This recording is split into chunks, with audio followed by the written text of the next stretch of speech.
नमस्कार विद्यार्थी मित्रांनो, सध्या आपण आपलं राज्यशास्त्राचं 6वं प्रकरण आंतरराष्ट्रीय समस्या या संदर्भात अभ्यास करतोय। आज आपण पर्यावरणीय समस्येच्या दृष्टिकोनातून विचार विमर्श करण्यासाठी संयुक्त राष्ट्रे या आंतरराष्ट्रीय संघटनेच्या माध्यमातून स्टॉकहोम ते पॅरिस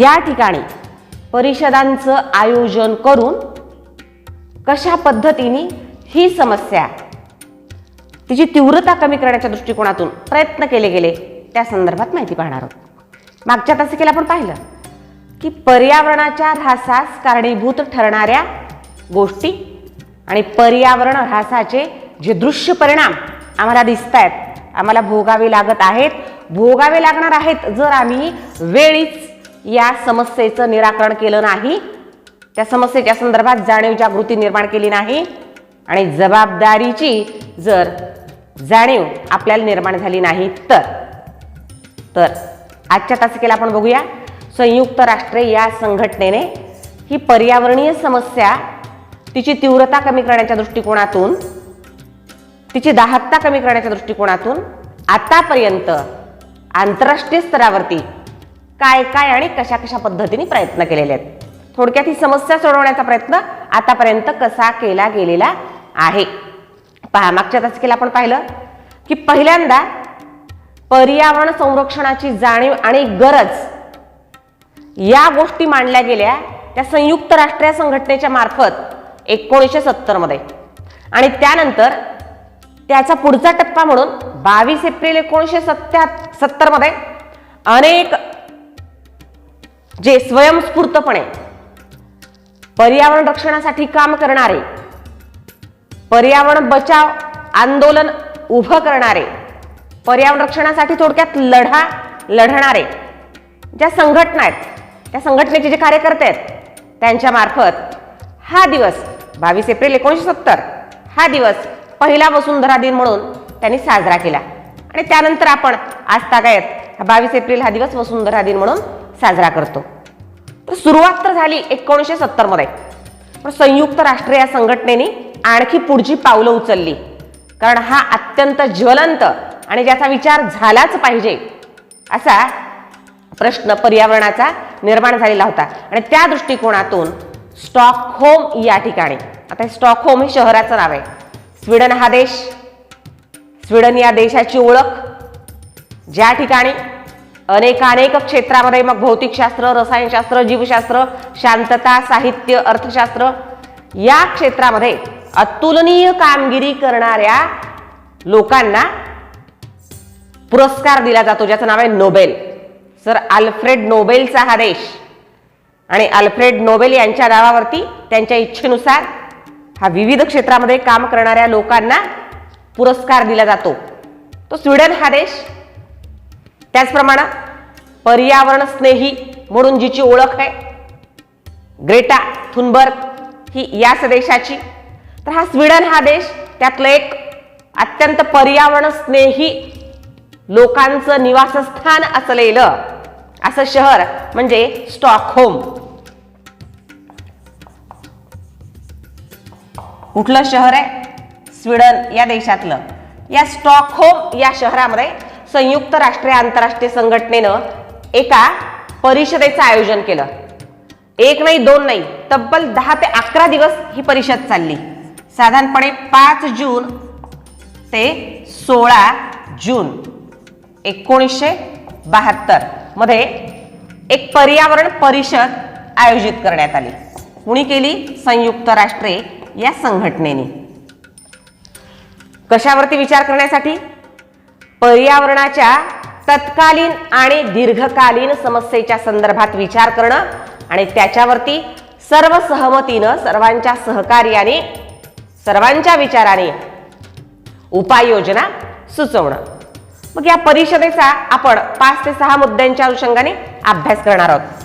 पहिलं, या परिषदेमध्ये पहिल्यांदाच या परिषदेला उपस्थित असलेल्या साधारणपणे तब्बल 119 देशांचे शीर्षस्थ प्रतिनिधी, म्हणजे त्या देशांचे प्रधानमंत्री, राष्ट्राध्यक्ष आणि क्वचित परराष्ट्रमंत्री अशा एकूण 119 देशांचे उच्च नेतृत्व या परिषदेला उपस्थित होतं. त्यासोबतच एकूण जर या परिषदेची सदस्य संख्या, प्रतिनिधींची संख्या जर विचारात घेतली तर ती 10,000 अशी होती. ती 10,000 कशी झाली? तर पहिल्यांदा आपण बघूया की या परिषदेमध्ये पहिल्यांदाच काय घडत होतं. पहिल्यांदाच अनेकानेक देशांचे प्रतिनिधी एकत्र येऊन एक गोष्ट मांडली. त्यांनी एका गोष्टीवरती भर दिला की पर्यावरणाची ही जी समस्या आहे, आंतरराष्ट्रीय समस्या, ती कोण्या एका दुसऱ्या देशाचा प्रश्न नाहीये किंवा फक्त एखाद्या दुसऱ्या देशामुळे ती निर्माण झालेली नाहीये.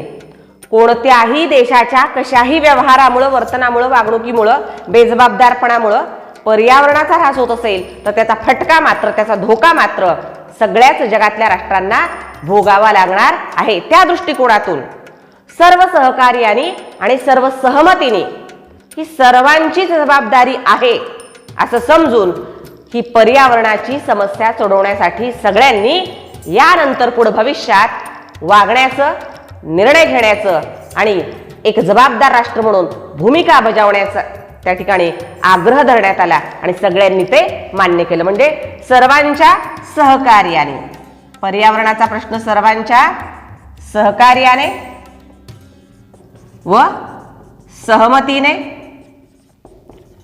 आणि जबाबदारीने सोडविण्यात यावा, त्याच्यावरती विचार करण्यात यावा. ज्या उपाययोजना सुचवण्यात येतील त्याची अंमलबजावणी करण्यात यावी. त्यानंतर असं लक्षात आलेलं होतं 1972 पर्यंत की जास्तीत जास्त पर्यावरणाच्या ऱ्हासाला कारणीभूत आहेत ती कोणती राष्ट्र? ज्या राष्ट्रांना आपण विकसित राष्ट्र म्हणून ओळखतो. कारण या राष्ट्रामध्ये मोठ्या प्रमाणात औद्योगिक क्रांती झालेली, औद्योगिकीकरण झालेलं या राष्ट्रांचं, उद्योगधंदे वाढलेले, नवनवीन शोध लागलेले, खूप मोठ्या प्रमाणात प्रगती झालेले हे देश. पण ही प्रगती होत असताना त्यांनी निसर्गाचा छळवादच केलेला दिसून आलं. जास्तीत जास्त निसर्गावर मात केली, निसर्गानुरूप आपला विकास साधला गेला नाही आणि प्रगतीच्या, विकासाच्या या स्पर्धेत त्यांनी निसर्गाची अवहेलना केली हे दिसून यायला लागलेलं होतं. म्हणजे पर्यावरणाच्या ऱ्हासाला मागास अप्रगत देशांपेक्षा अधिक हे विकसित देश कारणीभूत होते.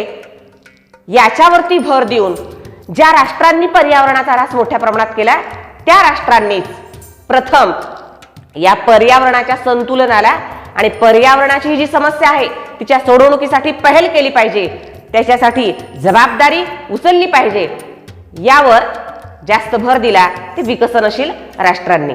म्हणजे पर्यावरणाच्या ऱ्हासाला कारणीभूत असणाऱ्या विकसित देशांनी पर्यावरणाचं संतुलन राखण्यासाठी, त्याची भरपाई करण्यासाठी जबाबदारी स्वीकारावी आणि अग्रणी भूमिका घ्यावी असा आग्रह विकसनशील राष्ट्रांनी या परिषदेला उपस्थित असलेल्या धरला. तर दुसरा आहे पर्यावरणाच्या ऱ्हासास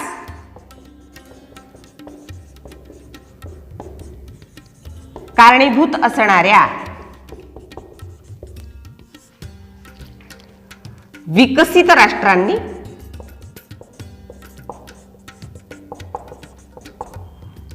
जबाबदारी स्वीकारावी.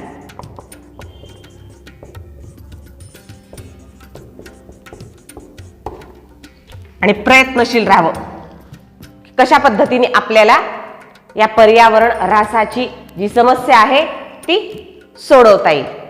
त्याचसोबत आतापर्यंत संयुक्त राष्ट्र या संघटनेच्या अनेक वेळा परिषदा झालेल्या होत्या, पण ही अशी पहिली परिषद होती ज्या परिषदेला निरनिराळ्या देशांचे शासकीय सरकारांचे प्रतिनिधी उपस्थित तर होतेच, पण त्यांच्यापेक्षा अधिक, कारण मी अगदी सुरुवातीला म्हणाले या तासाच्या की जवळपास 10,000 लोक या परिषदेला उपस्थित होते. आणि मग ही संख्या आली कुठून? कारण 119 राष्ट्रांचेच शासकीय प्रतिनिधी तिथं असताना ही संख्या एवढी मोठी झाली कशी?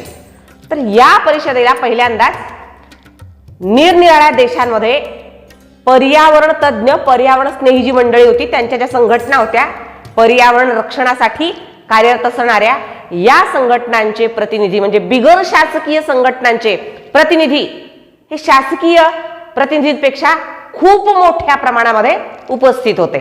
हे या परिषदेचं फार महत्वाचं वैशिष्ट्य. म्हणजे बिगर शासकीय संघटनांचे प्रतिनिधी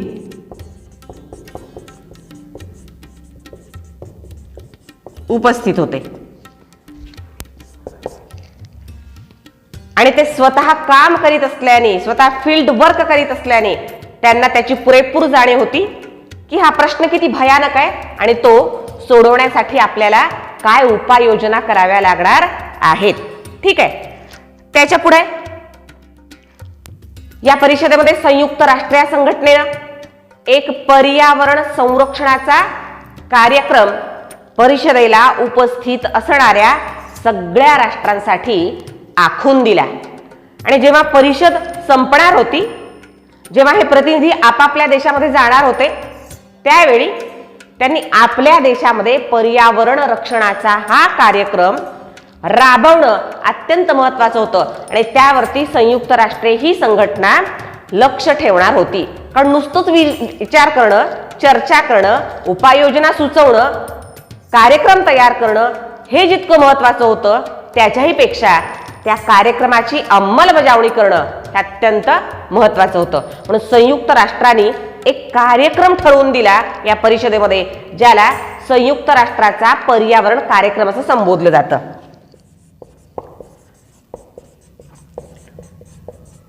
संयुक्त राष्ट्रांचा पर्यावरण कार्यक्रम, त्याची अंमलबजावणी काटेकोरपणे करणं हे प्रत्येक सदस्य राष्ट्राला बंधनकारक असं होतं. यासोबतच या सर्वांच्या बरोबरीनं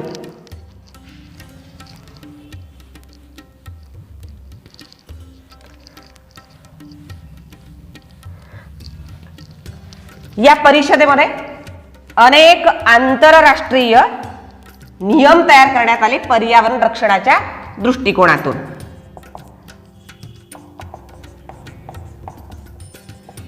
आंतरराष्ट्रीय नियम तयार केले गेले की त्याच पद्धतीप्रमाणे प्रत्येक राष्ट्राने पर्यावरण रक्षणाच्या दृष्टिकोनातून वागलं पाहिजे.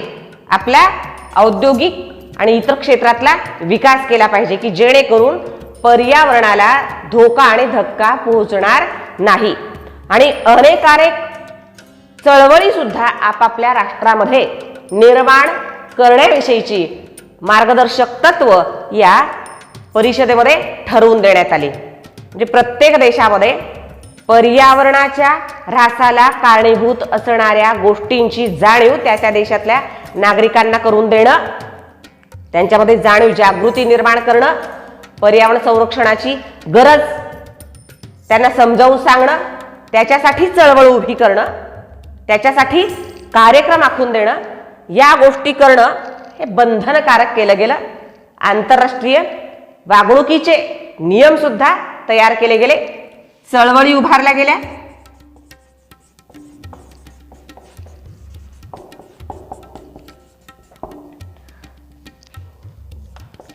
त्याचसोबत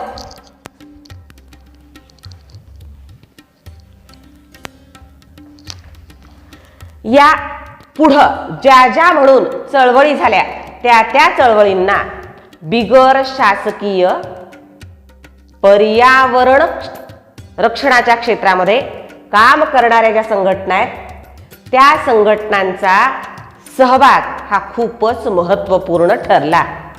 बाकी इतर क्षेत्रामध्ये काम करणाऱ्या ज्या काही इतर क्षेत्रामध्ये निर्णय घेण्यासाठी, उपाययोजना करण्यासाठी, विचार करण्यासाठी ज्या काही परिषदा भरवल्या गेल्या त्या परिषदांच्या तुलनेत विचार केला तर पर्यावरणाच्या क्षेत्रामध्ये काम करण्यासाठी, उपाययोजना करण्यासाठी ज्या परिषदा वेळोवेळी भरवल्या गेल्या त्या परिषदांना बिगर शासकीय संघटनांमध्ये सहभागी असणारे लोक खूप मोठ्या प्रमाणात आपली भूमिका बजावायला त्यांनी सुरुवात केली. बिगर शासकीय संघटनांची भूमिका महत्त्वपूर्ण ठरायला लागली.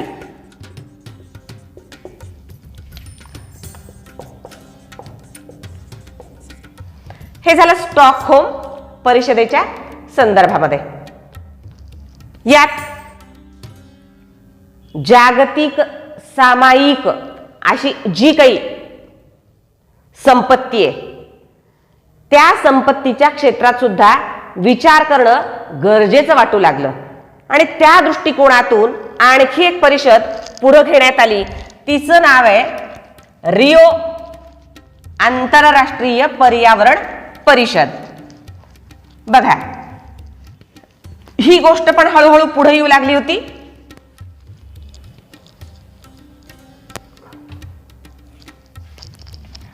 रिओ, आता हे रिओ हे ठिकाण कुठे आहे? रिओ हे ठिकाण आहे ब्राझील मध्ये. रिओ पर्यावरण परिषद कधी भरली? ती भरली 1992 मध्ये. ब्राझील मधलं एक मोठं शहर रिओ, रिओ डी जेनेरिओ. तर 1992 मध्ये जी परिषद भरली त्या परिषदेमध्ये मुख्यत्वे भर दिला गेला तो शाश्वत विकासावरती. शाश्वत विकास म्हणजे काय? शाश्वत म्हणजे कायमस्वरूपी. तर शाश्वत विकासाचा अर्थ आहे निसर्गाच्या विरोधात जाऊन, निसर्गाचं नुकसान करून, पर्यावरणाचं नुकसान करून, पर्यावरणाला धोका निर्माण करून कोणत्याही प्रकारचा विकास हा शाश्वत विकास होऊ शकत नाही. ती विकासाची कायमस्वरूपी पद्धत नाहीये, तो मार्ग नाहीये. पर्यावरणाला अनुकूल, पर्यावरणाला अनुरूप असाच विकास हा माणूस शेवटपर्यंत करू शकतो. आपण आता उद्योगधंद्यांच्या विकासापायी खूप मोठ्या प्रमाणात नैसर्गिक साधन संपत्ती जी आहे ती लुटतोय निसर्गाकडून. आपण हा विचार करीत नाहीये दीर्घकालीन, की आज तर आपण तात्कालीन फायद्यासाठी ज्याच्या माध्यमातून आपण खूप प्रगती करतोय, विकास करतोय असं आपल्याला वाटतंय, त्याच्यासाठी आपण बेजबाबदारपणे, अविचाराने खूप ही नैसर्गिक साधन संपत्ती वापरतोय, तिचा गैरवापर सुद्धा होतोय. पण पुढच्या पिढीचं काय याचा आपण विचार करीत नाहीयेत, म्हणजे दूरदृष्टीने त्याचा विचार केला जात नाहीये. बरोबर आहे. आज पाण्याची गरज आहे म्हणून खूप मोठ्या प्रमाणात आपण बोर पाडतोय. बरोबर आहे. अगदी 500, 700, 800 फूट खोल छिद्र पाडतोय जमिनीला. जर अशीच छिद्र ठिकठिकाणी पाणी उपसण्यासाठी म्हणून, पाण्याची गरज म्हणून जर आपण पाडत गेलो तर काय होईल विचार करा. बरोबर आहे. आज तापमान सुद्धा किती वाढतंय, कारण आपण हरितगृहांचा वापर करतोय. जे हरितगृह खूप मोठ्या प्रमाणात कार्बन डायऑक्साईड असेल किंवा नायट्रस ऑक्साईड असेल किंवा मिथेन असेल किंवा खूप मोठ्या प्रमाणात बाष्प असेल, म्हणजे विषारी वायू थोडक्यात या वातावरणामध्ये या हरितगृहांच्या माध्यमातून खूप मोठ्या प्रमाणामध्ये मिसळत आहेत. आणि दुसरीकडे आपण जंगल आवरण जी आहे, जंगल संपत्ती जी आहे तिचा नायनाट करतोय, ती नष्ट करतोय, तिची कत्तल करतोय. हे जे हवेतलं कार्बन डायऑक्साईड आहे ते प्रकाश संश्लेषणाच्या प्रक्रियेमध्ये जंगलातली जी झाडं आहेत ती शोषतात आणि त्याच्याद्वारे ती काय करतात? अन्न तयार करतात. पण आपण जर जंगलच तोडायला लागली तर हे जे carbon dioxide, carbon monoxide, methane, बाष्प यांचं जे प्रमाण खूप मोठ्या प्रमाणामध्ये वाढलेलं आहे, यांचं शोषण कसं होणार? बरोबर आहे. मग ते वातावरणातच राहतील आणि वातावरण काय होईल? दूषित होईल. म्हणजे अशा अनेक गोष्टींकडे लक्ष द्यावं यावरती भर दिला गेला. जागतिक सामायिक संपत्ती जी आहे तिचं रक्षण करण्यात स्टॉकहोम परिषदेमध्ये सुद्धा विचार झाला आणि याही रिओ पर्यावरण परिषदेमध्ये सुद्धा विचार झाला. जागतिक सामायिक संपत्ती म्हणजे महासागर आहेत किंवा या महासागरांचे खोल तळ आहेत किंवा बाह्य अवकाश आहे, हे जे काही आहे ते सामायिक संपत्ती. वातावरण आहे ही सामायिक संपत्ती आहे. ती कुणाची, तुमची माझी एकाची नाहीये, एखाद्या राष्ट्राची ती मालकी नाहीये. बरोबर आहे. यात बदल झाला तर, म्हणजे हवामानात बदल झाला तर त्याचा फटका सगळ्यांनाच बसणारा असतो. तो बदल देश बघत नाही. बरोबर आहे. तो सगळ्यांनाच धोका पोहोचवू शकतो. ही जी जागतिक सामायिक संपत्ती आहे त्याच्यावर सुद्धा विचार करणं गरजेचं आहे आणि त्याचा विचार करत शाश्वत विकासाचा विचार करणं ही प्रत्येक राष्ट्राची जबाबदारी आहे. हा विचार रिओ या परिषदेमध्ये करण्यात आला. शाश्वत विकास करीत असताना कशाकडे लक्ष द्यावं? हरितगृहांमधून निघणारे विषारी वायू, जंगलतोड, जागतिक सामायिक संपत्ती,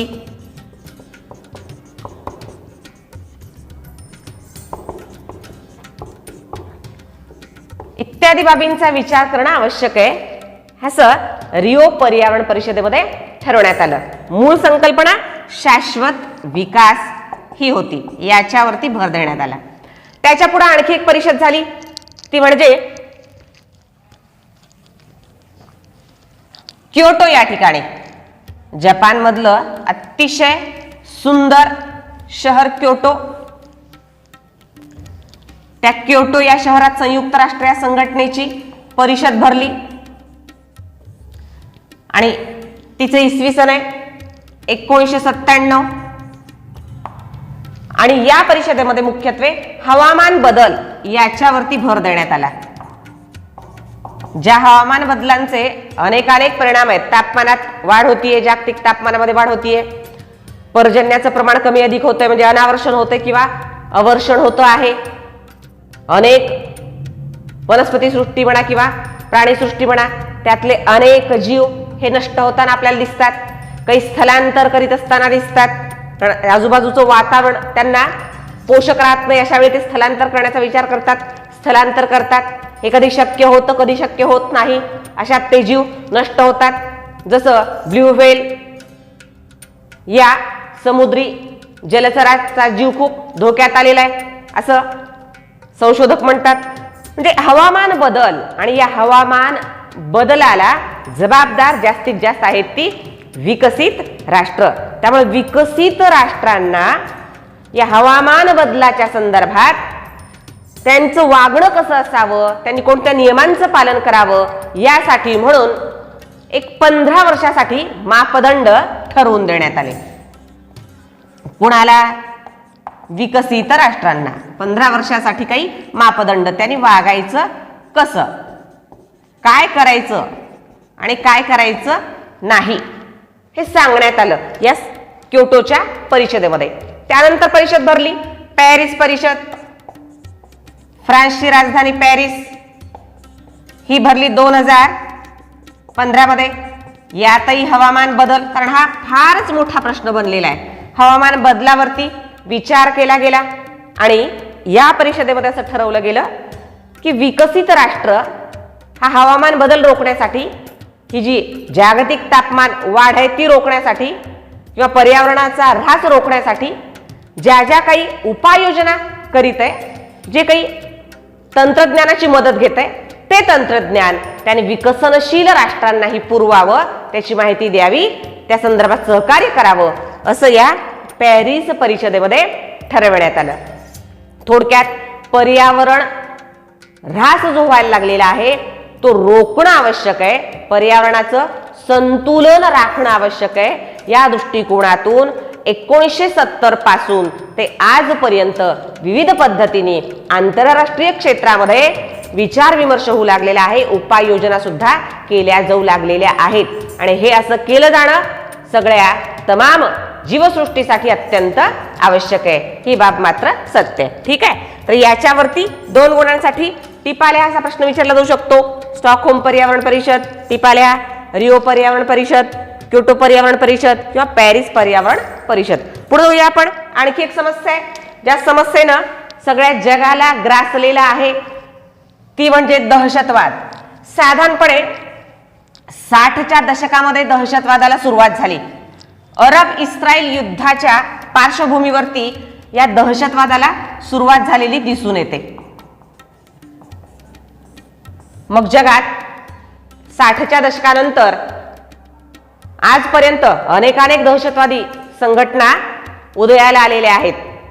मग अफगाणिस्तान मधली तालिबान सारखी असेल किंवा अनेक अशा जगभरातल्या संघटना असतील, श्रीलंकेमधली लिट्टे सारखी असेल. ठीक आहे, तर दहशतवाद म्हणजे काय?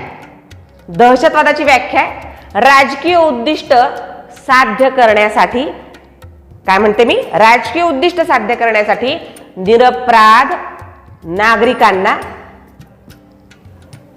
नागरी व्यवस्थेच्या विरोधात हिंसा करणं किंवा तशी धमकी देणं आणि दहशत निर्माण करणं, भीती निर्माण करणं, त्याला म्हणायचं दहशतवाद. तर दहशतवाद म्हणजे काय? दहशतवाद याच्यावरती 2 गुणांसाठी टिपाला हा प्रश्न विचारला जातो. आपल्याला दहशतवादाची व्याख्या लिहिणं आवश्यक आहे. दहशतवाद म्हणजे राजकीय उद्दिष्टे साध्य करण्यासाठी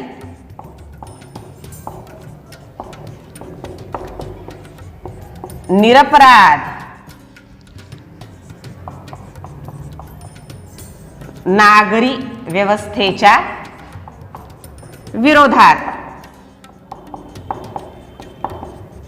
हिंसेचा वापर करणे किंवा तशी धमकी देणे, हिंसेचा वापर करण्याची धमकी देणे आणि भीती निर्माण करणे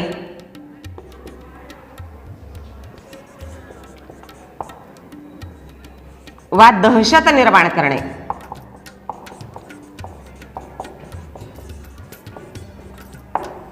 त्याला काय म्हणायचं? दहशतवाद. आणि दहशतवादाचं मुख्य वैशिष्ट्य म्हणजे दहशतवाद हा खूप नियोजनबद्ध आणि सामूहिक कृतीतून केला जातो. कसा असतो? नियोजनबद्ध आणि संघटित कृती असते दहशतवाद. कारण याचे गट असतात, एखादी दुसरी व्यक्ती नसते, यांचा गट असतो आणि नियोजनबद्ध अशा पद्धतीने ही दहशत निर्माण केली जाते, हिंसा केली जाते. बघा, आजच्या काळामध्ये अनेक राष्ट्रांमध्ये अशा प्रकारचे दहशतवादी संघर्ष आहेत. पूर्वी पण राष्ट्रांमध्ये संघर्ष असायचे, पण पूर्वीचे संघर्ष आणि आजकालचे दहशतवादी संघर्ष याच्यात फरक आहे. पूर्वी राष्ट्रांमध्ये संघर्ष जे असायचे त्याचा धोका फक्त भौगोलिक सीमांना असायचा. म्हणजे भौगोलिक सीमांचं संरक्षण करणं एवढा एकच उपाय राष्ट्रांच्या समोर असायचा, तेवढंच करावं लागायचं. पण हा दहशतवाद यांना भौगोलिक सीमांशी देणं घेणं असतं असं नाही, तर यांचा मुख्य हेतू हा त्या राष्ट्रातल्या शासनाला त्रास देणं, त्याच्यावरती दबाव आणणं, आपलं म्हणणं त्या शासनाला मान्य करायला लावणं किंवा शासनाचं अस्तित्व डावलणं, अमान्य करणं, अशा पद्धतीचं यांचं वर्तन असतं. आणि जगाच्या कोणत्याही कोपऱ्यात बसून कोणत्याही कोपऱ्यामध्ये, जगाच्या कोणत्याही कोपऱ्यामध्ये हा दहशतवाद हा संघर्ष छेडू शकतात आणि त्याचे अत्यंत वाईट परिणाम तिथल्या स्थानिक निरपराध लोकांना भोगावे लागतात. हा फरक आहे पूर्वीच्या राष्ट्रामधल्या संघर्षामध्ये आणि आजकालच्या दहशतवादी संघर्षामध्ये. आणि ही एक खूप मोठी समस्या झालेली आहे. दहशतवादापासून अलिप्त अशी जगातली राष्ट्र नाही आहेत. त्यामुळे प्रत्येक राष्ट्राला या समस्येचा विचार करणं भाग पडत आहे.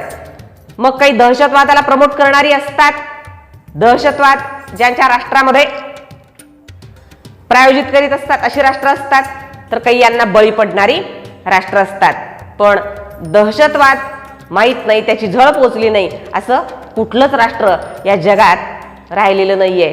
ही इतकी मोठी समस्या आहे. याच्यावरती वेळोवेळी दरच वर्षी जेव्हा जेव्हा आमसभेचं अधिवेशन होतं संयुक्त राष्ट्राचं, त्या अधिवेशनामध्ये याच्यावरती विचार केला जातो. पण म्हणावं तितकं आणखीही ही समस्या निपटून काढण्यासाठी, नाहीशी करण्यासाठी यश आलेलं नाही. पण प्रयत्न तर करावे लागणारच आहेत. ठीक आहे. तर अशी दहशतवाद ही आंतरराष्ट्रीय समस्या, या संदर्भामध्ये पण 2 गुणांसाठी प्रश्न विचारला जाऊ शकतो. आपल्याला उत्तर मुद्देसूद लिहिता आलं पाहिजे. ठीक आहे. तर आज आपण पर्यावरणाच्या समस्येच्या संदर्भामध्ये ज्या परिषदांचा आयोजन परिषदांचं करण्यात आलं त्या संदर्भात आपण माहिती पाहिली आणि दहशतवादी आंतरराष्ट्रीय समस्येच्या संदर्भामध्ये माहिती पाहिली. ठीक आहे. Have a nice day.